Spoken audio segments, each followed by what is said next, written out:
नमस्ते and welcome to techno solutions Nepal. Nepal टेलिकमले 30 MBPS भन्दा छिटो चल्ने 4G डाटा सञ्चालनमा ल्याएको छ।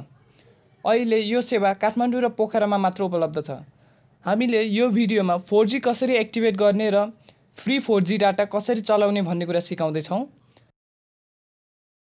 त्यसका लागि सुरुमा आफ्नो मोबाइलको डायलरमा गएर *444# डायल गर्नुहोस्।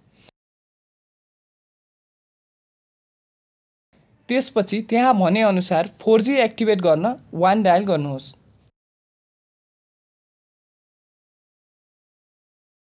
अनि 4G केही छिनमा एक्टिभेट हुने कुरा रिप्लाई आउँछ।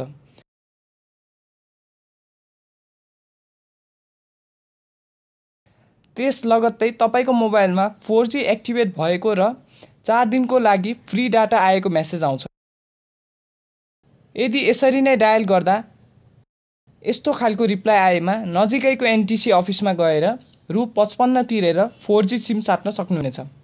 एप्पल युजरले भने beta.apple.com बाट सफ्टवेयर डाउनलोड गरेर 4G चलाउन सक्नेछन्। अब 4G को स्पिड टेस्ट गरौँ।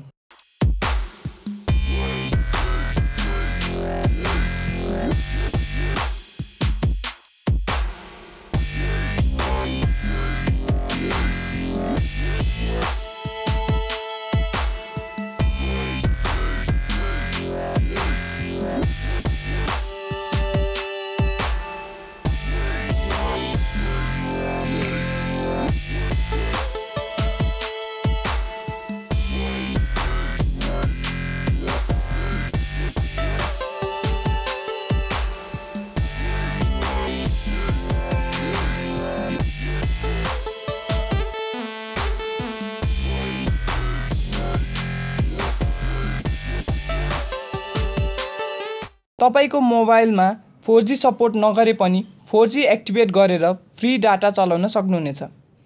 फ्री डाटाको अन्तिम म्याद फागुन 7 गते रहेको छ। त्यसैले आज नै आफ्नो मोबाइलमा 4G एक्टिभेट गरेर फ्री डाटा र तीव्र गतिको इन्टरनेट स्पिडको मजा लिनुहोस्। यो भिडियोलाई लाइक ठोक्न र हाम्रो च्यानललाई सब्स्क्राइब गर्न नभुल्नु होला।